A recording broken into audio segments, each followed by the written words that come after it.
Coba deh kamu lihat sekeliling. Gedung tempat kamu kerja bukan punya kamu. Mall tempat kamu belanja bukan punya kamu juga.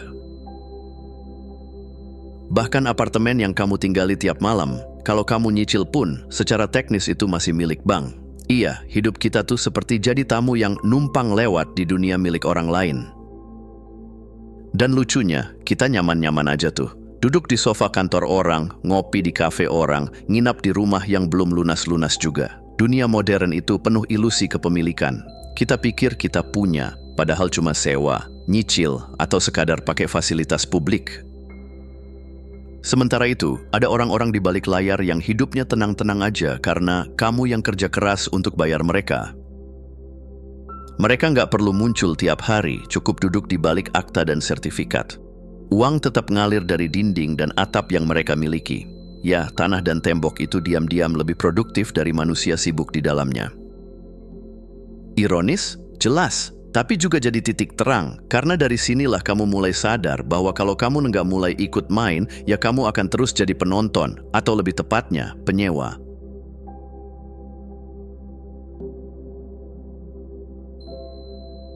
Semua berawal dari hal sepele, teman sekamar pindah, dan kamu butuh pengganti. Daripada rugi bayar semua sendiri, cari roommate deh. Dari situ, tanpa sadar kamu jadi semacam tuan rumah. Kamu atur jadwal bayar listrik, kamu yang tagih sewa, kamu juga yang nanggung tisu toilet kalau habis. Tapi pelan-pelan kamu nyadar, ini bisa jadi strategi juga ya. Misalnya kamu tinggal di rumah yang kamu cicil, terus kamu sewakan sebagian ke orang lain. Uangnya dipakai buat bayar KPR. Kalau jeli, kadang malah bisa lebih, bisa tinggal gratis sambil bangun aset. Istilah kerennya, house hacking. Tapi tenang, kamu nggak perlu pakai hoodie dan laptop gelap buat ini. Cukup jadi orang biasa yang ngerti cara manfaatin ruang. Kamu tetap tinggal di rumah itu, tapi tiba-tiba rumahmu mulai bantuin kamu bayar cicilan. Kadang kamu bahkan bisa nabung dari hasil sewa itu. Dan yang paling keren, kamu nggak harus kaya dulu buat mulai. Cukup peka, cukup jeli, dan cukup berani ngomong, kosan kecil tapi lokasi strategis kayaknya bisa banget nih.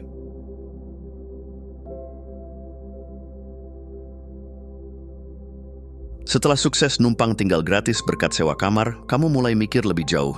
Gimana kalau aku punya satu properti lagi, tapi kali ini buat disewain full? Boom!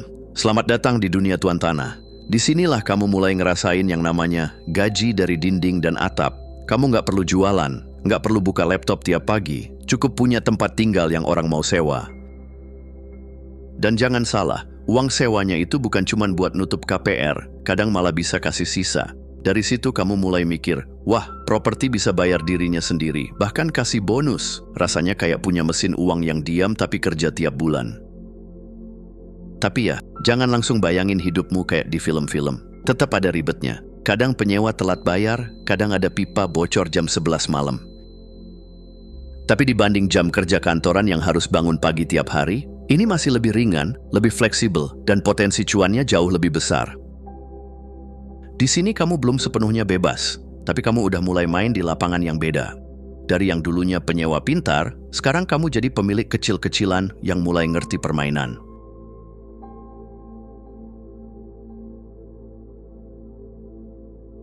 Nah, di titik ini kamu udah nggak cuma nyewain properti seperti biasa. Kamu mulai mikir, kalau orang bisa nginap semalam 2 malam di hotel mahal, kenapa nggak nginap di tempat aku, tapi lebih nyaman dan lebih murah? Akhirnya lahirlah identitas baru kamu, yaitu Airbnb-preneur. Kamar kosong kamu sulap jadi ruang nyaman penuh tanaman plastik dan bantal warna-warni. Tiba-tiba, properti yang tadinya cuma tempat tinggal berubah jadi bisnis berjalan. Bedanya besar loh, kalau dulu kamu terima sewa bulanan, sekarang kamu bisa dapat pendapatan harian. Dan kadang, pendapatan satu akhir pekan bisa lebih besar dari sebulan sewa biasa. Uangnya deras, tapi tantangannya juga naik level. Mulai dari tamu yang tanya wifi password jam 2 pagi, sampai tamu yang ngira properti kamu itu hotel bintang 5. Kamu harus jadi customer service, tukang bersih-bersih, dan manajer operasional, semua dalam satu badan. Tapi kalau kamu suka tantangan dan punya sedikit sentuhan estetika, ini adalah cara seru untuk naik kelas. Intinya, kamu sekarang bukan cuma pemilik, kamu pengusaha properti kecil-kecilan dengan review bintang 5 dan tamu dari berbagai benua.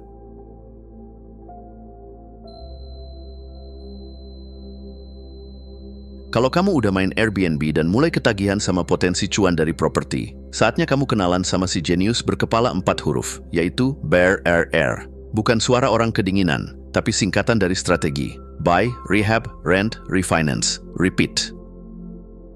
Gambarnya kira-kira begini. Kamu cari properti yang udah tua, kosong, atau bahkan agak horor. Beli murah, perbaiki sampai kinclong, sewakan, lalu pinjam uang dari bank berdasarkan nilai barunya. Hasilnya, kamu bisa balik modal, atau malah untung besar tanpa perlu jual propertinya. Dan yang paling seru, kamu bisa ulang lagi proses ini berkali-kali. Ini kayak nge-cheat di game properti, tapi halal dan legal.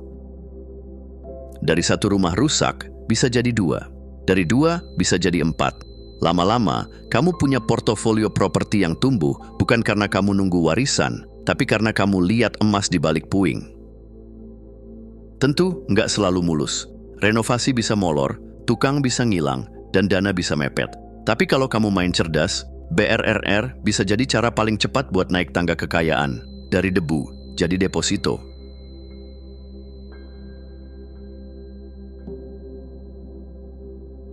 Setelah capek ngurusin tamu yang komplain soal dispenser kosong dan penyewa yang suka ngilang pas tanggal jatuh tempo, kamu akhirnya berpikir, gimana kalau yang sewa bukan manusia, tapi bisnis? Dan boom, kamu masuk ke dunia properti komersial.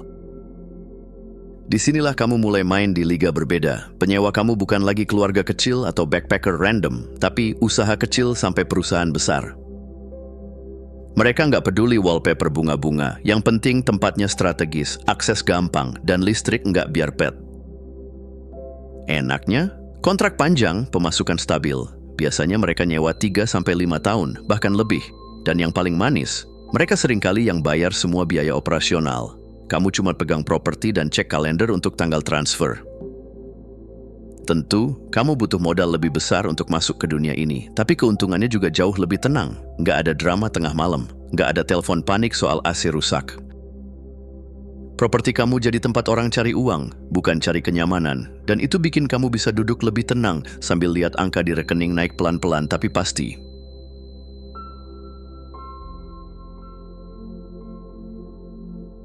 Di saat semua orang sibuk berburu apartemen mewah dan gedung bertingkat, ada sekelompok investor yang justru lari ke arah yang nggak seksi sama sekali, yaitu lahan pertanian dan gudang penyimpanan.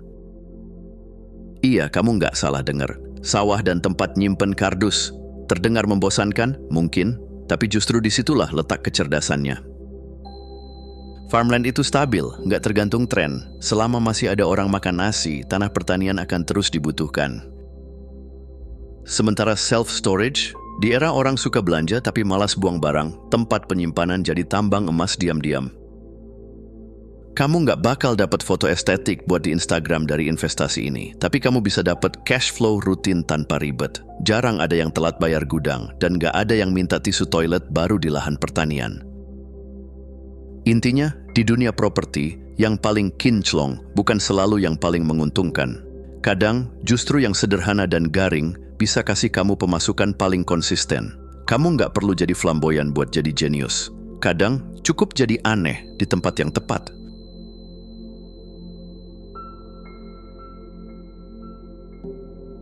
Setelah kenyang main sendirian, beli sendiri, renovasi sendiri, cari penyewa sendiri, kamu mulai sadar, kalau proyeknya makin besar, kenapa harus pakai uang sendiri terus? Nah, selamat datang di dunia syndication. Di sini, kamu bukan lagi pemain tunggal, tapi playmaker. Kamu bawa ide, pengalaman, dan visi. Orang lain bawa uang. Kamu rakit tim.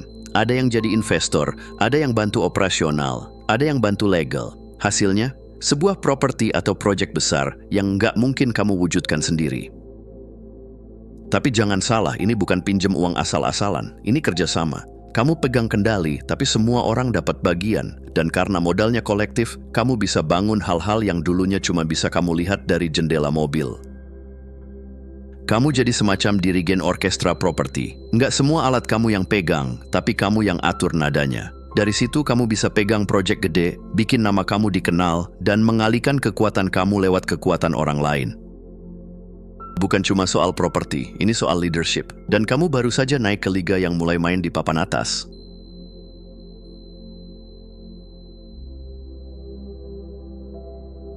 Sampai di titik ini, kamu udah main dari rumah sewaan, properti second, sampai proyek bareng investor. Tapi ada satu pertanyaan yang tiba-tiba muncul. Kalau properti impian itu nggak ada, kenapa nggak aku bangun sendiri aja? Dan boom, lahirlah kamu sebagai developer. Di sinilah kamu benar-benar mencipta. Dari lahan kosong, kamu rancang, kamu bangun, kamu ciptakan sebuah realitas baru. Bisa jadi rumah, ruko, apartemen, bahkan kompleks kecil yang dulunya cuma rerumputan dan batu.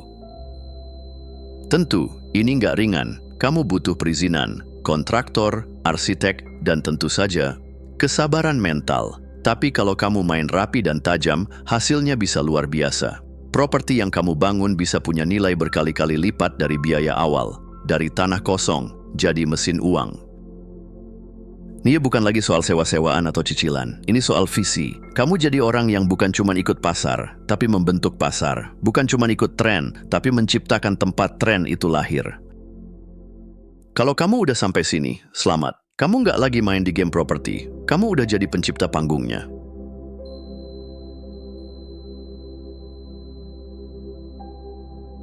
Di level ini, kamu nggak lagi beli rumah, kamu beli blok, atau malah kota kecil. Dan kalau kamu rugi, tenang, pemerintah kadang bantu. Iya, kamu udah main di level kebal hukum. Contohnya, lihat aja perusahaan kayak BlackRock, mereka nggak main 1-2 unit, mereka beli ribuan properti dalam satu sapuan tangan. Cash flow-nya stabil, nilainya naik terus, dan kalau ada krisis, mereka malah diundang rapat darurat oleh pejabat. Gila? Iya, tapi nyata. Ini bukan tentang jadi jahat atau culas, ini tentang paham cara main di papan yang lebih besar. Di level ini, kamu nggak perlu nunggu harga naik, kamu bisa bikin harga naik.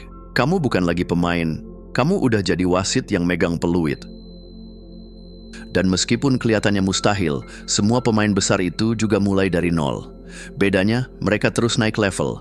Mereka ngerti kapan harus belajar, kapan harus bermitra, dan kapan harus ngambil alih permainan. Jadi pertanyaannya sekarang, kamu masih puas numpang di dunia milik orang lain? Atau udah siap jadi arsitek duniamu sendiri? Terima kasih sudah menonton. Jangan lupa untuk klik tombol like, subscribe, dan tinggalkan jejak di kolom komentar. Kami sangat menghargai setiap dukungan dari kalian. Semoga hari-hari kalian menyenangkan dan sampai jumpa di video selanjutnya.